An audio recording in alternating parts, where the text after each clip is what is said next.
Hi, everyone, and welcome to another exciting edition of Words, Images, and Worlds. Delighted on this episode to be talking with comics creator Hugo Petrus. Hugo, thank you for taking some time on a Sunday and talking with me today. Thank you for the interest and for contacting me for this interview. Yeah, my I'm pleasure. happy. Sorry. Oh, you're fine. You're fine. Glad to have you. And I'll mention a couple of books that you've worked on here at the beginning, along with a couple of collaborations, and then we can just sort of dive in and do a little talking. So, Fraternity with Humanoids with Yes. Joe Ellis, a little book called Batman. You've worked on Batman with Tom King, Yes. the City of Bane books in particular.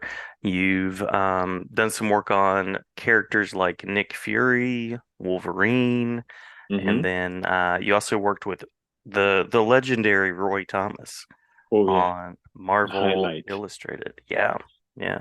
Yeah, yeah, yeah. Um, And yeah. Tom Palmer in that same book.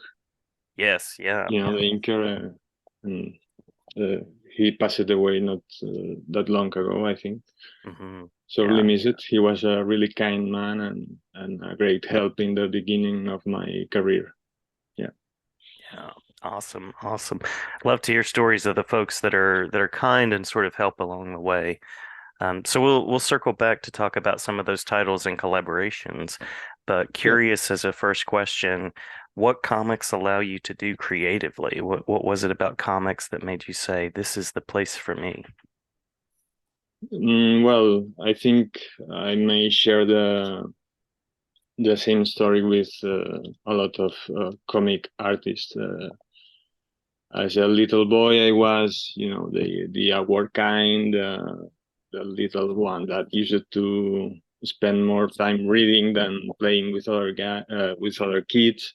Mm-hmm. And I don't know, books and comics and movies were my jam, and I had a bit of a talent for drawing from an early age, and for some reason I got attracted to storytelling in panels and uh, sequential art and such comic strips and regular comics, be them superheroes or other European books. We have like Asterix. Or Tintin and that kind of stories. And the thing with comics for me creatively is they allow me to, or allow the reader to enter any kind of worlds, any kind of genres. There's I don't know, an alchemy, some kind of magic that happens when you're reading. In, Even in between the panels, the action that happens in the gutters, between one image and the next one, that's all you in your head. That's the part that for me is the most I don't know how to say it, the most stimulating. The one that Mm-hmm. gives you that sparkle in your brain, that little ticklish feeling of I'm getting what's happening here. I'm moving through this story, through this action, these panels with certain pace and fluidity, and I don't know. It's this kind of thing that is luring to me. To Mm-hmm. create it and to read it when the author knows what he's doing. You can feel it, even if you are not aware of it. You are swept by that kind of the kind of narration, Mm-hmm. and that's the part that's most notorious in comics for me. Yeah, yeah. Love that. And you mentioned those gutters, which I think is just a fascinating part of comics Yeah, where the brain sort of takes over and you go from one panel to another and you really have to sort of fill in. exactly, Yeah, yeah. exactly. It's like in impressionist paintings. Hmm. If Hmm. you look closer, you just see that color splatters and and things that if you look closer, they don't make that much sense. But when you move back, your brain allows you to create that image full of details and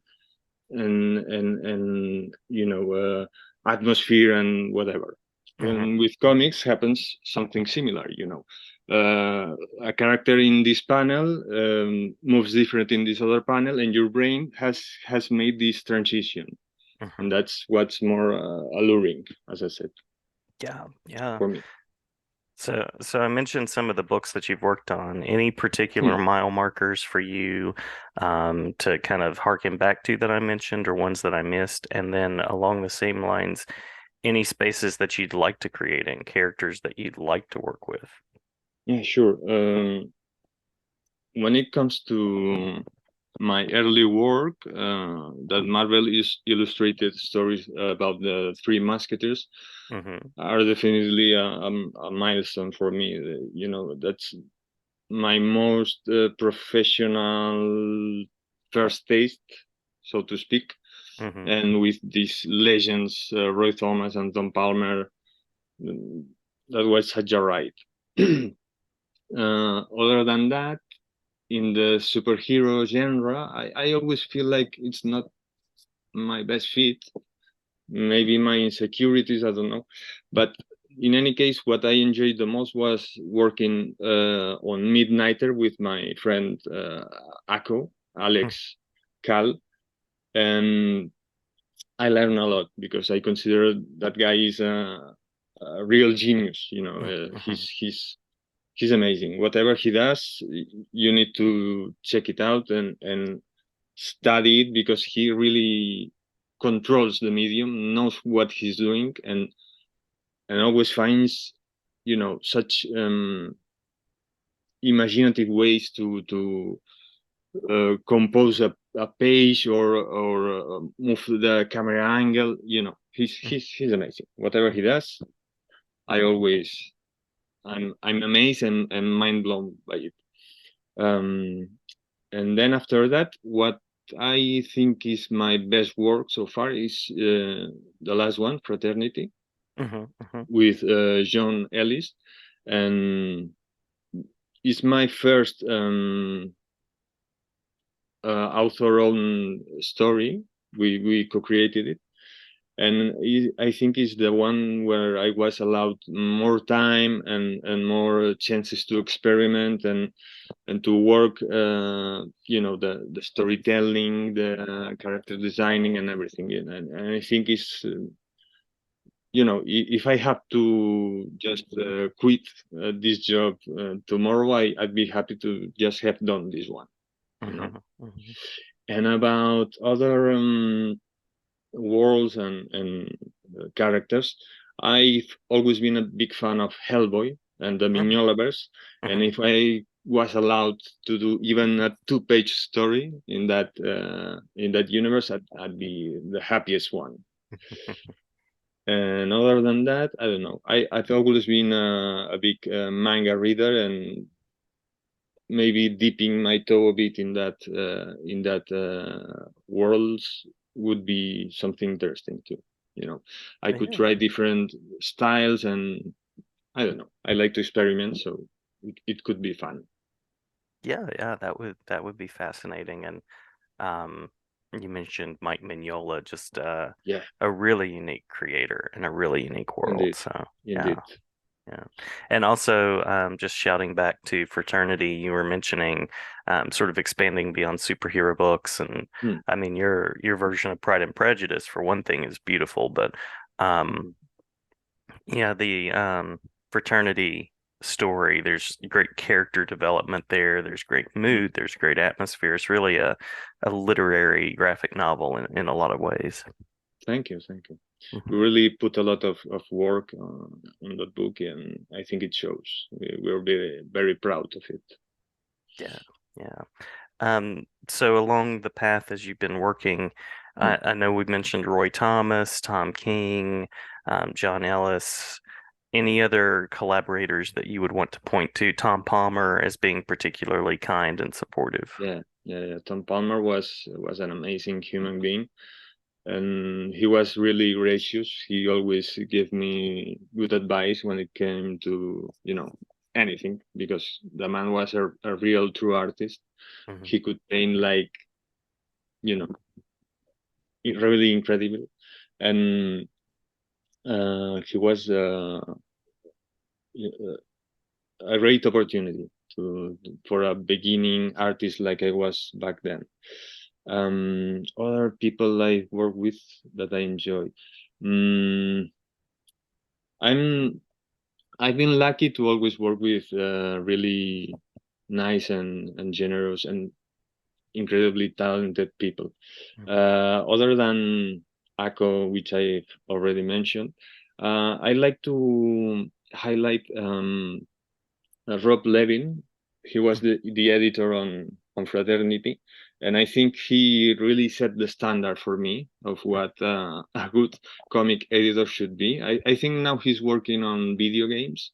Anyway, he's still crafting worlds and stories, Hmm. just in another medium. But he was, supportive. He was engaged. He always gave really on point comments, and remarked what anything needed to be tweaked and improved, or give me the time and the chance to make things better, Hmm. and I can thank him enough for that. And I always hope that we will have the chance to work again together. Who else?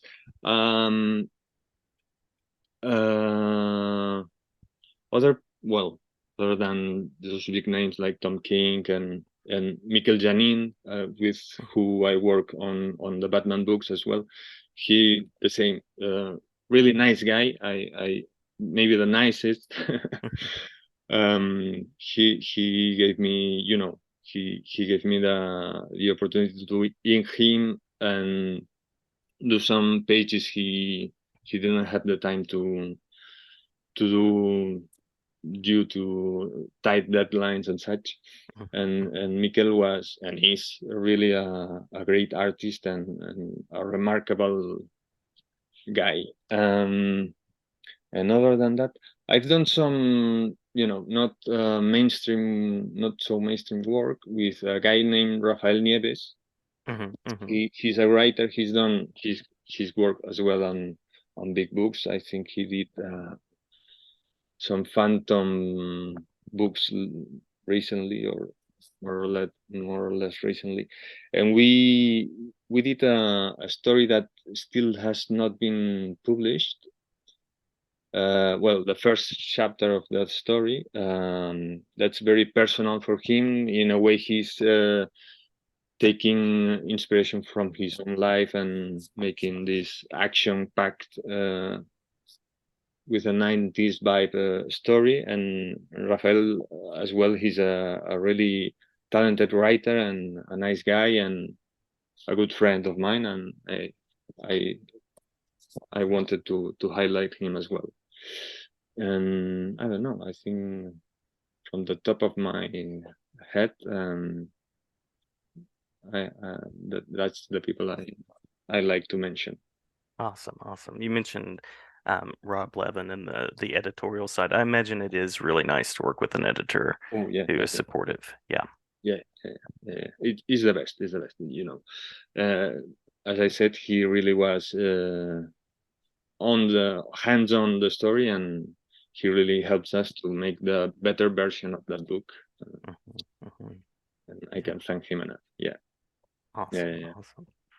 Well, looking forward to more creating to come from you. Are there any particular creative directions that you're currently exploring that you can talk about?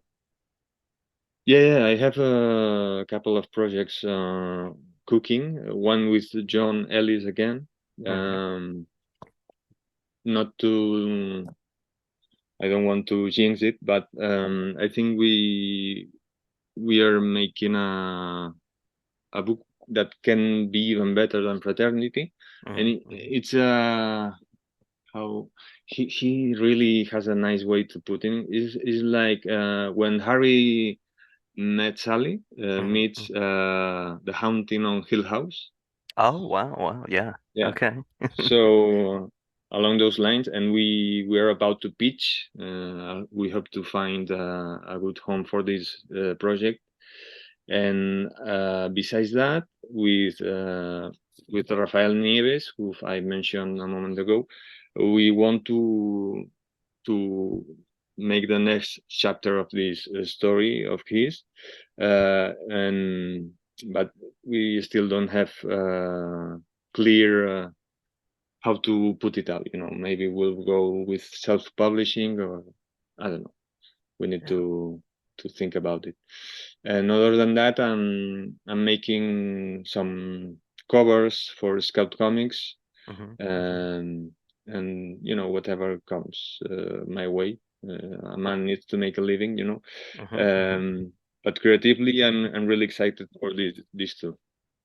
Yeah, Fantastic, fantastic. Well, sounds like things to look forward to, and I appreciate the work you've done, and I also appreciate thanks. your time. Thank you for talking with me. Thank you, Jason. Thank you. I'm really grateful.